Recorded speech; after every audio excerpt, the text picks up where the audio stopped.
Hello guys, so welcome back again to another episode in Heterocyclic compounds. Now in our previous videos we have talked a lot about quinolines. If you have missed those videos or if you want to watch these videos, I will put the link here so you can go through this playlist and see whether is there any kind of video that you might be interested in. If there is, please be my guest, watch those videos and gain some new knowledge for yourself. Now in this episode what we're going to talk about is another synthesis method for quinolines. So here let me write it. Quinolines. So this is called Conard-Limpach-Knorr synthesis. So I'm pretty much sorry if I'm pronouncing these words incorrectly. I think these words are mostly related to scientists who contributed to this particular mechanism. Now we have two types in these reactions, right? When we change the conditions, we can obtain different kind of products. Based on the conditions, we are going to talk about this synthesis in two ways. So at first, what we are going to use is we are going to use aniline, and also we are going to have a 2,4-dicarbonyl compounds, and also in room temperature. Okay. So at first, what happens is imine formation. So again, I have to tell you that I'm not going to take some time to explain to you about the imine formation. I'm pretty much sure that you are familiar with the imine formation. Again, I will put the link here for our imine formation video. That's very short video. If you want to remember it, if you want to recall the memory of the imine formation, go through the link and see the video quickly. So it's pretty much simple. Or if you don't want to waste your time on a video, please Google it. You will have plenty of images based on the imine formation. It's pretty much easy to understand. And in short form, what happens is you have a lone pair on the nitrogen. So this lone pair goes and attack to one of the carbonyl carbons. Then oxygen and two hydrogens will be removed as a water molecule. So that's what happens here. As you can see, if I number this segment over here, 1, 2, 3, 4. This is 1, 2, 3, 4. As you can see, that nitrogen has attacked to the second carbonyl compound. Sorry, a second carbon. That's why we have a double bond between the nitrogen and carbon. For our next step, what happens is a proton transfer.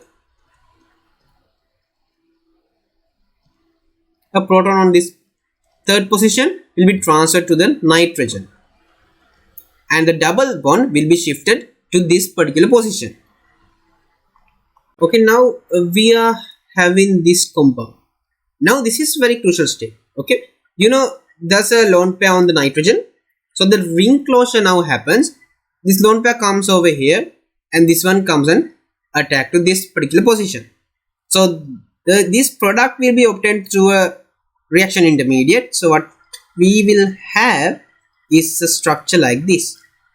Now we have a double bond over here.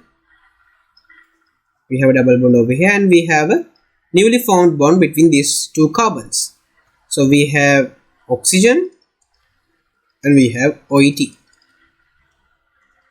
And then this OET or ethanol part is a very good leaving group. So it will be removed with the formation of a double bond. So we will have this compound.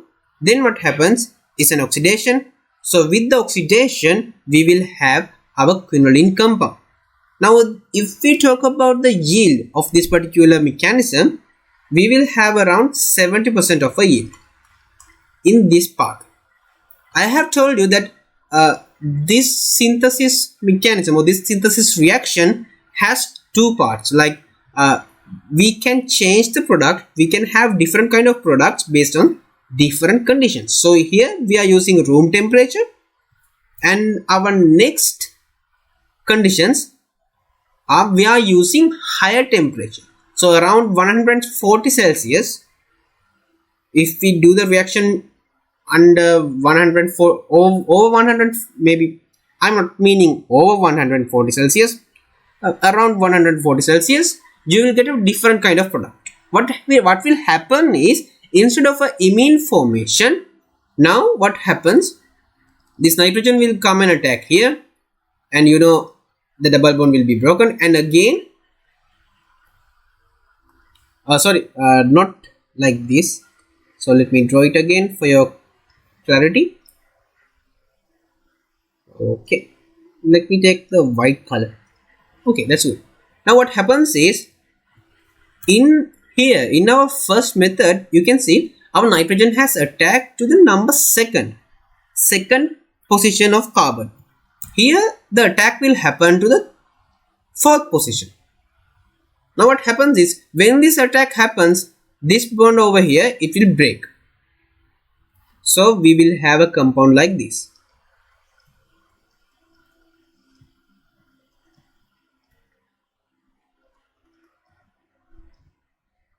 So here we have OET and we have minus and 2 carbons.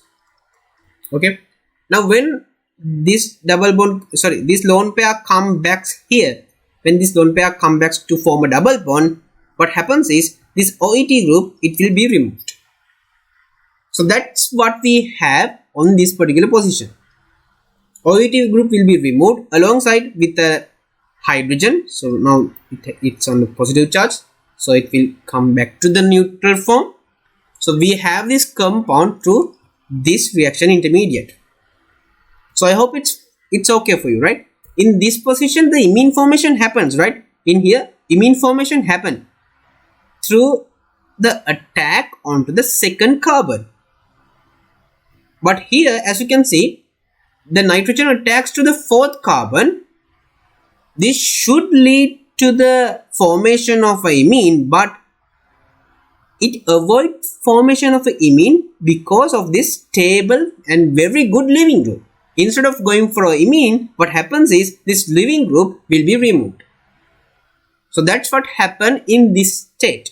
In high temperature, that's what happens. So we have this compound now, and the rest is, I think, pretty much simple, right? We have a lone pair and it comes over here. This one comes and attack here. So what we will have is a compound like this. Sorry.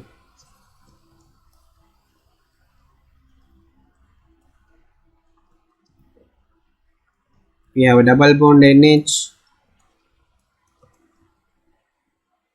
and a new bond is being formed, and we have, so when this attack happens, I will draw H plus to you. So now we have OH, right? We have OH, and then what happens is, when you come back over here, a water molecule will be removed.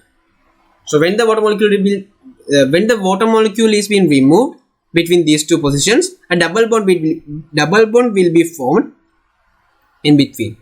So now with the rearrangement, we will have 2 oxyquinolines, right? 2 oxyquinolines. As you can see, the products are different.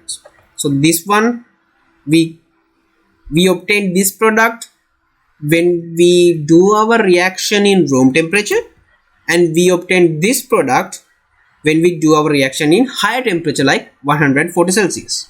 So these are the differences when we change the reaction conditions. So if we talk about the yield, we will have around 50% of yield, relatively low when we compare to our previous methods. But when we talk about organic chemistry, the 50% is, it's simply okay, right? It's not worst, it's not the best, but it's okay. So I hope it's fine for you. Now I highly recommend you to write this mechanism on your own. If and only if you write this mechanism on yourself, then you will be able to identify the proper places that you might need more clarifications, or you might need more explanation, right? So I highly recommend you to write this mechanism on your own. So if you have any questions or if you have any doubts, please feel free to comment below. I will try my best to answer those questions, and even if it leads to another separate video for explanation, so I will try my best. And also all the best for exams. So we will meet on our next video.